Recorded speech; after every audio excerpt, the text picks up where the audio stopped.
Along with the rest of America, I've been gushing over Caleb Wilson, and rightly so. But the only problem, I've not been giving his front court mate enough love. All hail the big Estonian. This is Tyler Zeller, and you're listening to Locked On Tar Heels. You are Locked On Tar Heels, your daily podcast on the UNC Tar Heels. Part of the Locked On Podcast Network, your team every day.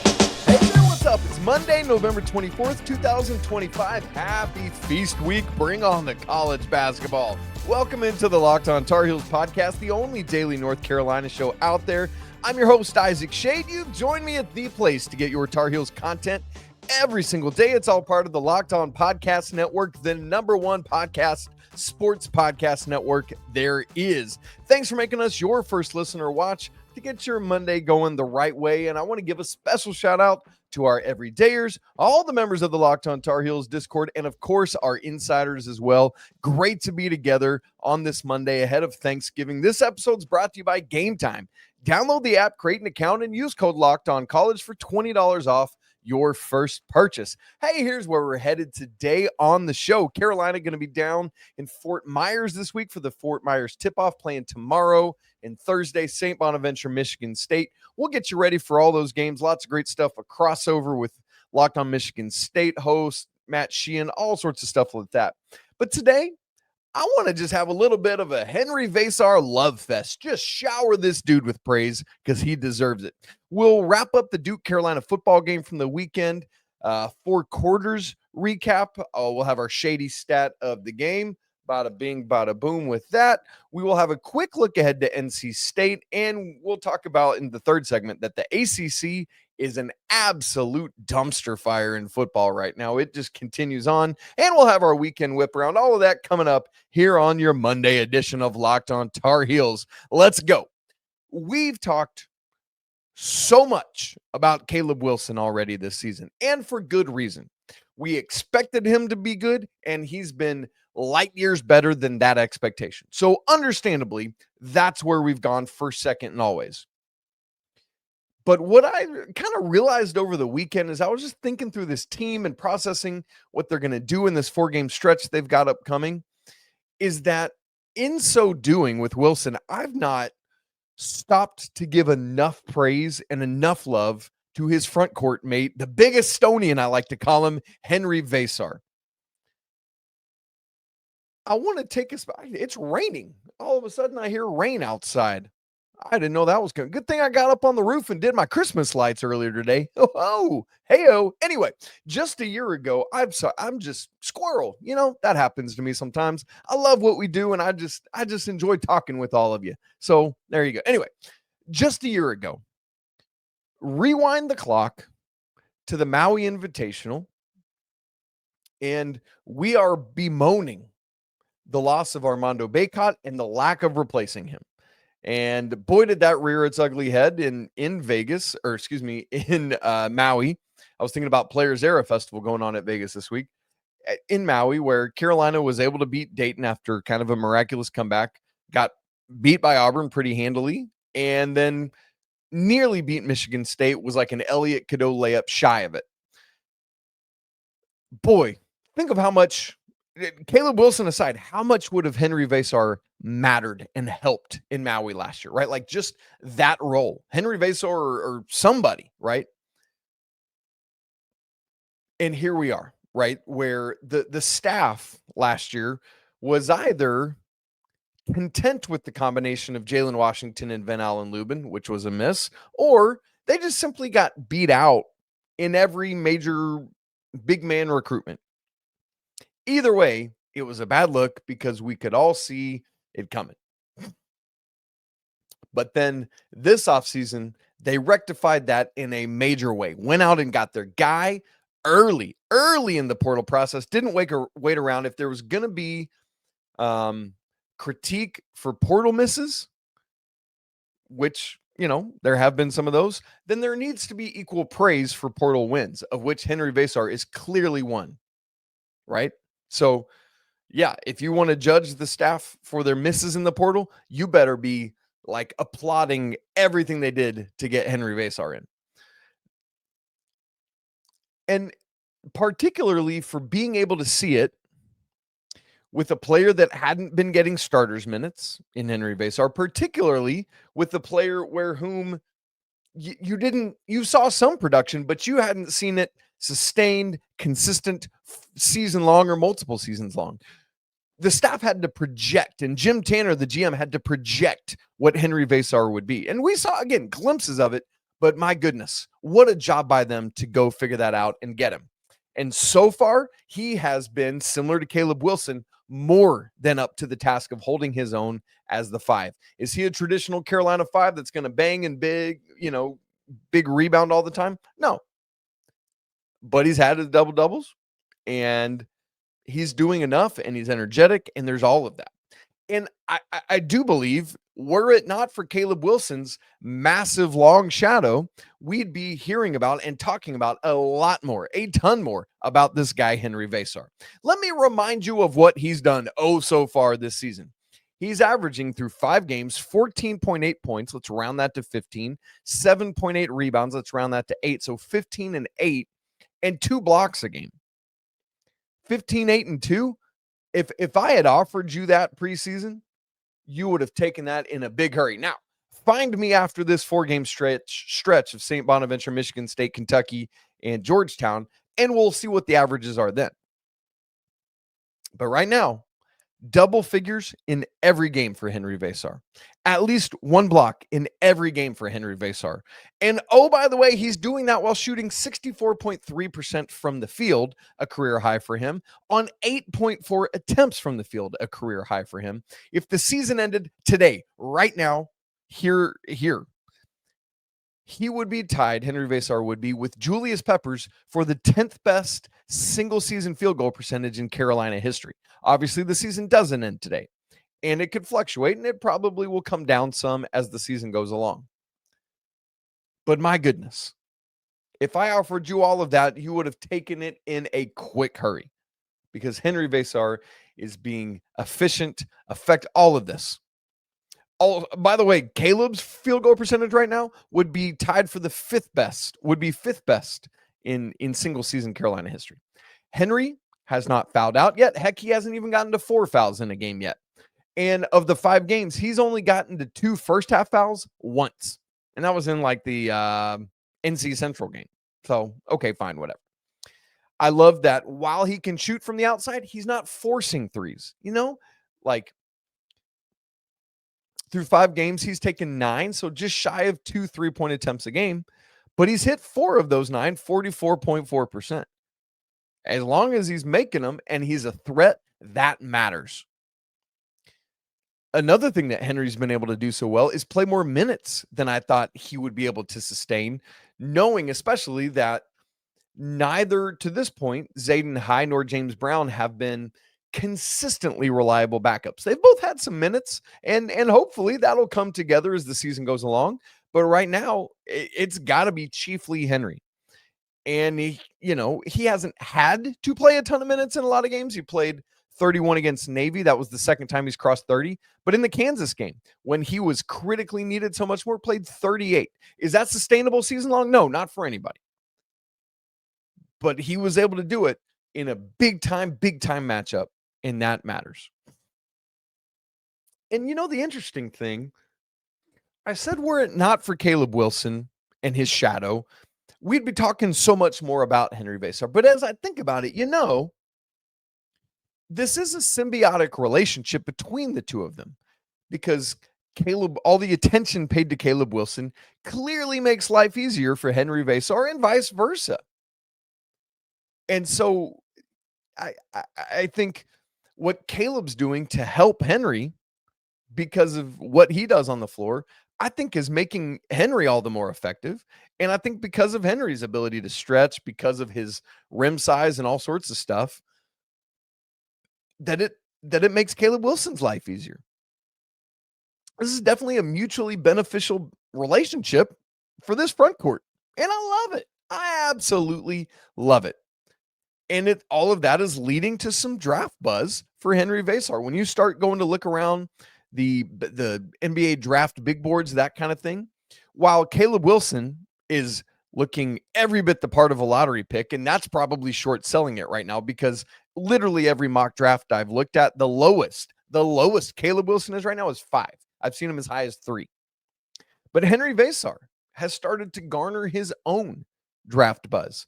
At ESPN, he's 46th in their latest mock draft, 35th at Tankathon, 24th at NBA Draft Room. Adam Finkelstein from 247 and CBS Sports, he just listed players per team and whether they were like lottery, first round, second round, that kind of thing. He lists Henri Veesaar as a first round potential. I'm telling you, man, this dude is making a name for himself because of what he's doing for Carolina. And so continue to praise Caleb Wilson, but let the praise be just as loud for the big Estonian as the two of them hold down Carolina's front court, completely changing the narrative from last season. Thank you, fellas. Thank you so much. Keep it going. Well, we turn our attention out of the football field where Carolina had a chance at yet another victory and just couldn't hold on to it.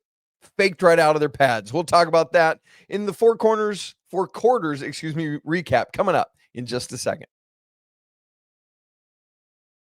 Right after I tell you about Wayfair, y'all, the holiday season is right around the corner, and that means it's time to get your home ready now.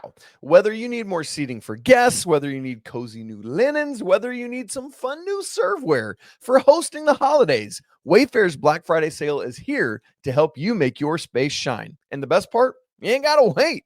Wayfair's Black Friday deals are happening all month long with up to 70% off everything from sofas to spatulas and everything in between. Decorating for holidays, when I think about that, like I mentioned earlier in the show, I just came down from the roof earlier today. Like getting my house ready with my family for the holidays is hands down one of my favorite parts of every year. And I always want to do new stuff. That's the thing for me. I'm like, hey, can we do this new thing and that new thing? So I love that Wayfair is there to help supply all of that. And importantly, right now, big part of that is making sure it arrives in time to be able to host. And with Wayfair, man, everything ships so fast, just in time for the holidays. Browsing their site, I love that it actually delivers things that can fit your style. It's not just generic. Quality designs that feel personal for you. So don't miss out on early Black Friday deals. Head to wayfair.com right now to shop Wayfair's Black Friday sale for up to 70% off. Again, that's wayfair.com. And the sale is going to end December 7th. Hey, thanks for making Locked On Tar Heels your first listen or watch of the day. And thank you for making Locked On the #1 sports podcast network there is. It's time for the four quarters recap of this football game. Carolina losing 32-25 to Duke. Number 1, Gio Lopez. I have continually throughout this year called for a quarterback change for Max Johnson. And I, feel like I've dumped on Gio quite a bit for his inability to do what Carolina needs him to do to win football games. And I think justifiably so. So, you know me, I'm not somebody that's just going to dump on a guy because I want to. No, it's only like being critical if it's needed, if somebody's not performing at the level they need to for success.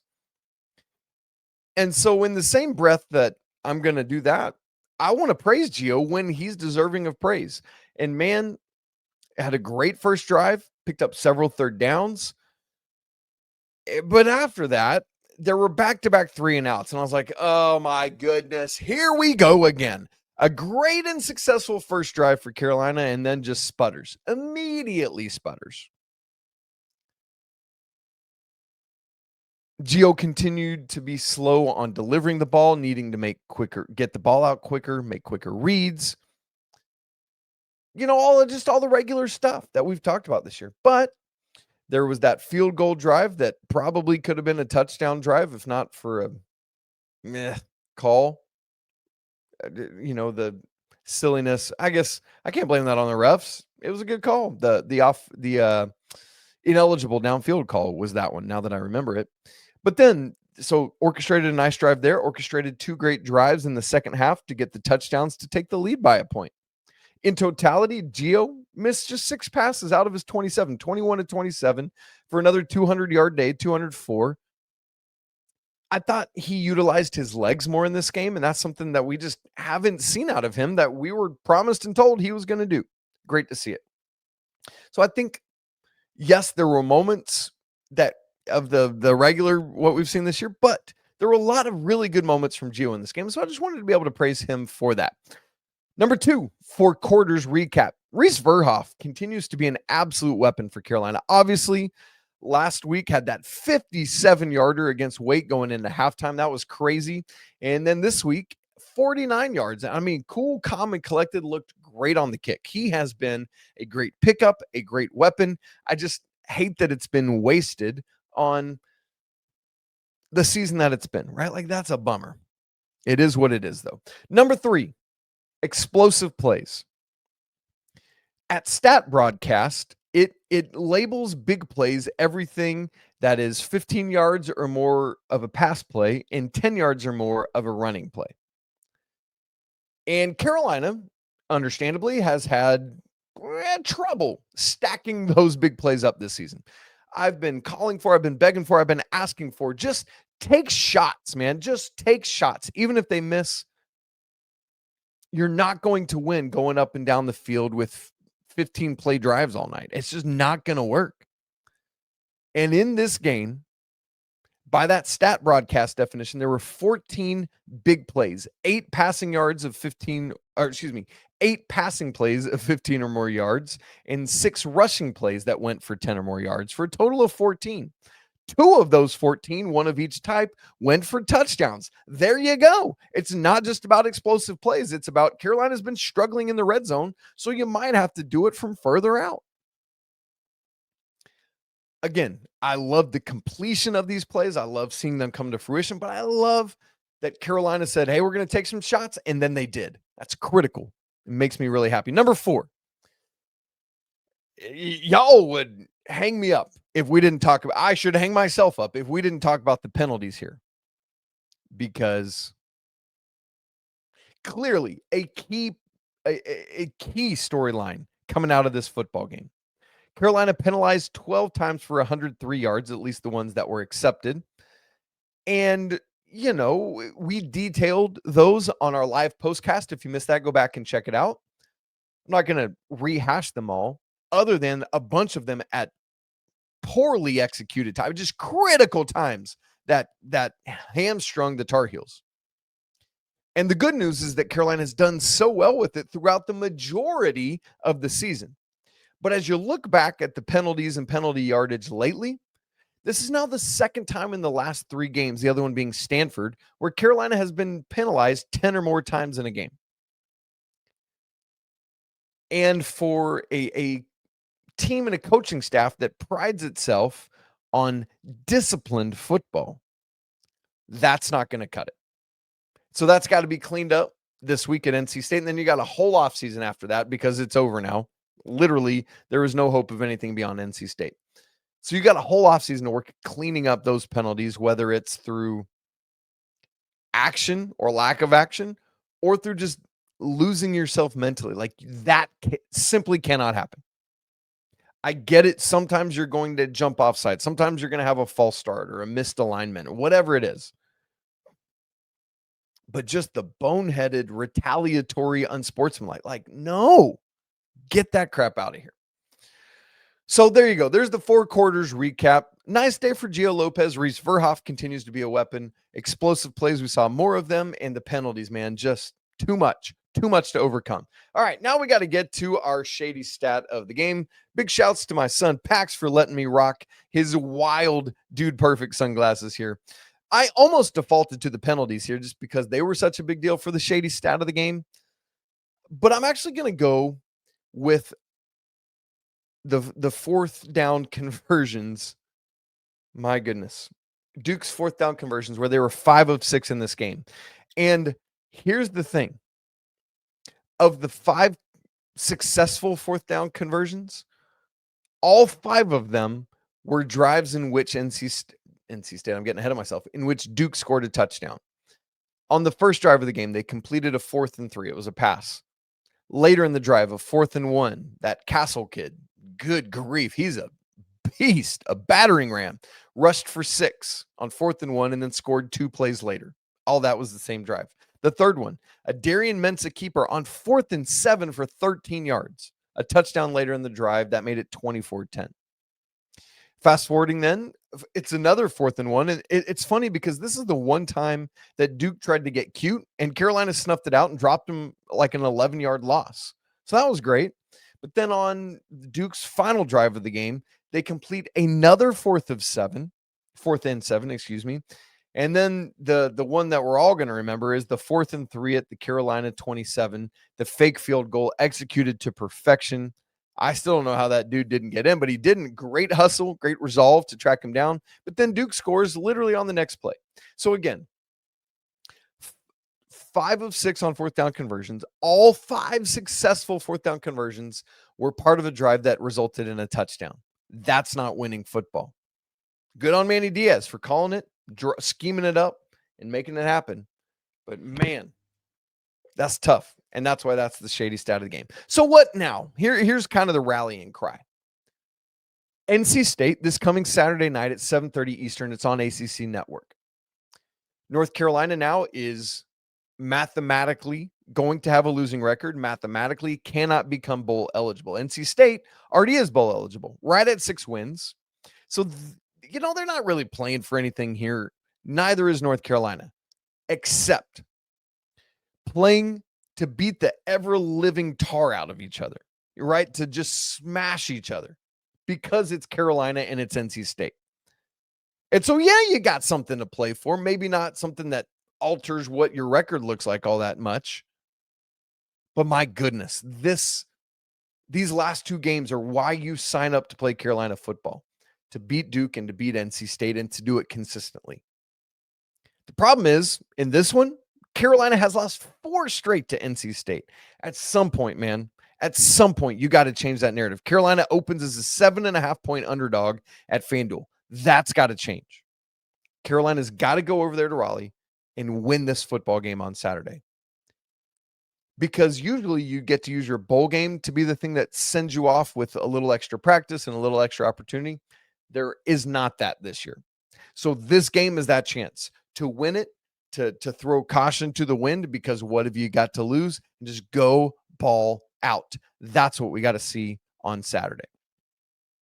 Now, speaking of Carolina football and needing to do stuff, the ACC, oh man, you guys, is in such a weird spot with college football. I'll explain that, plus the weekend whip around, all of that to wrap the show coming up in just a second. Right after I tell you about game time, y'all, college football is back, and I couldn't be more excited. The tailgates, the rivalries, the energy in the stands, there's just nothing like it. But let's be real. Actually getting tickets to these games can feel like more of a battle than the actual game itself. There's endless queues, there's hidden fees, the price jumps up at you on checkout. Man, that's ridiculous. You shouldn't have to deal with that. And that's why I want to encourage you to use Game Time just like I do. It's the app that gives the advantage back to you, the fans. It's honestly the easiest way to score last-minute tickets at the best prices with no surprise fees. What you see is actually what you pay. I also love that you can find views from your seat right there in the app. It's so cool. These Fort Myers games, you can get tickets. It's a bit expensive. $116 for the Saint Bonaventure game tomorrow. $255 is the cheapest ticket I found for the Michigan State game. But hey, might be worth it if you're down there. But football, Saturday at NC State, $107 is the cheapest ticket right now. Go buy up a bunch of them and paint the town blue, man. Let's make that happen. If you want to look ahead to the Kentucky game, cheapest ticket I found there right now is $129. Again, it might go down the closer you get to tip-off, so keep an eye on that. But just $55 for the Georgetown game back at home that next Sunday, December 7th. You want to get in on that? Take the guesswork out of buying college basketball and football tickets with Game Time. Download the app, create an account, and use code LOCKEDONCollege for $20 off your first purchase. Again, that's promo code LOCKEDONCollege for $20 off. Terms do apply. Swipe, tap, ticket, go. Download Game Time today. Y'all, the ACC is an absolute mess when it comes to college football. We will only get one team in the playoff. Obviously, it won't be Carolina. But the confusion, I think, for a lot of people is that for the last couple of weeks, they've been seeing the bracket and they see Miami in there as the highest ranked ACC team. The problem is Miami's not getting in to the championship, like the ACC championship. And unless something crazy happens ahead of them, they're almost certainly not going to get in as an at-large. Because unless they climb all the way to 10th, they're not going to do it. But Isaac, hang on here. I thought you just had to be top 12 to make the college football playoff. Well, there are 12 teams that make it, but it's not just straight up the top 12. There are 5 conference champions that are guaranteed a spot, like automatic qualifier. And it's just simply the 5 highest rated champions, which more often than not is going to include all 4 of the power conferences, meaning the ACC, SEC, Big 10, and Big 12. This year, it's looking like only 3 of those 5 conference champions are going to be inside the top 12, meaning the next 2 highest rated conference champions, most likely the ACC and most likely the American champ as well, are going to be those final 2 teams, meaning that you're not going to get an at-large bid if you're 11th or 12th, because those lower rated conference champs are going to slide into those slots. So you're going to get all the way to 10th to get an at-large. And I got to be honest, I don't see Miami doing that. It feels very unlikely. And when you think about, okay, fine, but maybe Miami could be the ACC champion, then they get in. Nope, not going to happen. Why? Because coming into Saturday, there were 4 one-loss ACC teams. Miami had 2 losses. Obviously, one of those was going to drop off because 2 of those one-loss teams were playing each other. That was Pitt going to Atlanta and having their way with Georgia Tech. So now the 3 one-loss teams are SMU, Pitt, and Virginia. If 2 of those 3 win their games this Saturday, there is your ACC Conference Championship game. The most likely thing, and this is crazy, is that it's SMU Virginia, because SMU's playing at Cal and Virginia's playing Virginia Tech. Pitt, on the other hand, is at home, but they got to host Miami. And Miami is going to, they're not just going to throw in the towel. They're trying to do everything they can to win and win in style, run up points, and get into the top 10. And so good luck to you, Pitt. Now, if Pitt wins that game, it's all a moot point, and it's whomever the one-loss teams are. But if Miami railroads Pitt, but SMU and Virginia win, it doesn't matter what Miami did, because SMU and Virginia are both at 1 loss, and they're your ACC championship game competitors. And again, unless Miami gets into the top 10, they ain't making it. Neither is Clemson, neither is Florida State, neither is Louisville. None of those teams that we thought preseason were going to be it. That's where things are at, y'all. This is crazy. The ACC is an absolute dumpster fire and going to be the 11th seed. And again, it's probably going to be SMU or Virginia, which congrats to those schools. But it's crazy. All right, let's get to our weekend whip around. We're going to start with women's basketball. They go 2-0 this weekend. They played North Carolina A&T on Thursday. I had recorded the Friday show with Marlo before that game was over. The ladies win 85-50. Nice little double-double for India Navarre, 14 and 10. All spread around because you're playing a team. You got lots of ladies the opportunity to get in. Similarly, Carolina beat UNC Greensboro on Sunday, 94-48. Another opportunity to spread out the love. 5 Tar Heels in double figures, paced by Sierra Toomey, who led the way with 19 points, 7 rebounds, 4 assists, 0 turnovers, and 3 steals in just 22 minutes. That is a crazy stat line. Way to go, Sierra Toomey. 18 for Nyla Brooks to be second on the team there. Congrats. Oh, man, I don't want to have to do this. For the second year in a row, field hockey loses in the Final Four. And it's unfortunate because the way the bracket oddly came together, Carolina and Northwestern played before the championship game instead of in the championship game.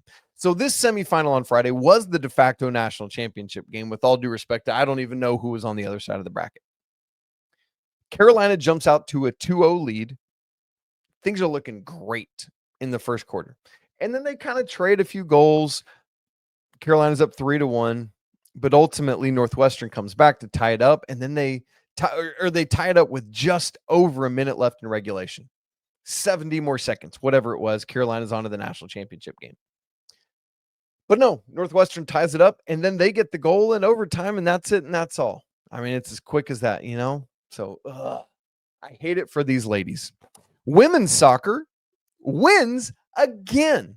Against kind of all odds, they won on Friday against Texas Tech. Both teams scored just shy of the 60-minute mark in this thing, but that was it. 1-1 tie. And then Carolina wins in PKs. It's a big weekend of PKs. I'll explain why in just a second. And now, today, Monday, they play TCU in Fort Worth against the 2-seed Horned Frogs. And so another opportunity for an upset here for the women, but they just keep rolling, man. Why not? Make it happen. Love it. As for the men, penalty kicks giveth and penalty kicks taketh away. On Friday, they had a crazy game against North Florida, who scored a tying goal with just like basically as the buzzer sounded. Really, really crazy stuff. But Carolina had just scored themselves with like 2 minutes and 20 seconds ago. And you're like, oh, moving on against North Florida.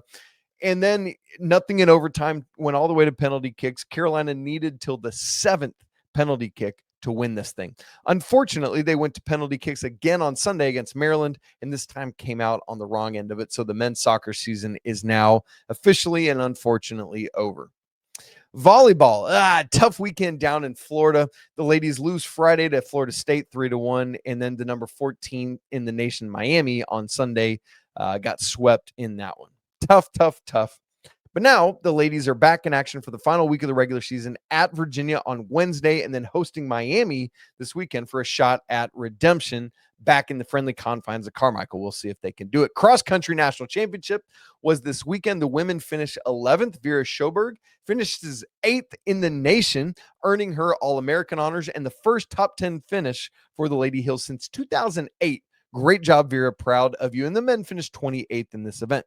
Swimming and diving had the South Carolina Invitational, a whole host of Tar Heels atop the podium stand. Congrats there. And then wrestling had the Carolina Duels all day Friday. It's one of those where you just bring in a bunch of teams you know you're going to beat. So it was UNC Pembroke, Greensboro College, and Davidson. Carolina swept all of them by at least 47-0, and the other two were worse. So congrats to wrestling for just getting kind of some, almost like an exhibition matches in. Really good stuff there. All right, guys, coming up on tomorrow's show, going to get you ready for the Saint Bonaventure game. We'll also have a crossover with Locked On Michigan State, Locked On Sparty, host Matt Sheehan. He's a great dude, loves his team, really high energy guy. Love to get to chat with him. I think you'll enjoy that. Wednesday show will be fun. And then Thursday, we'll get you ready for the Michigan State game. And then Friday for the weekend, as well as a recap of Michigan State. So it's going to be a great full Thanksgiving week. Yes, still shows all week long. Make plans to tune in. If you haven't subscribed to the show, do it right now. If you've not joined the Locked On Tar Heels Discord, that link's in the show notes. We'd love to see you. Same for the Locked On Tar Heels Insider program. Come on in. The water's fine. Y'all, it's always a great day to be a Tar Heel. We'll talk again tomorrow to get ready for the game, a crossover for Michigan State, and we'll go live after the Bonnies tomorrow night. But until then, peace.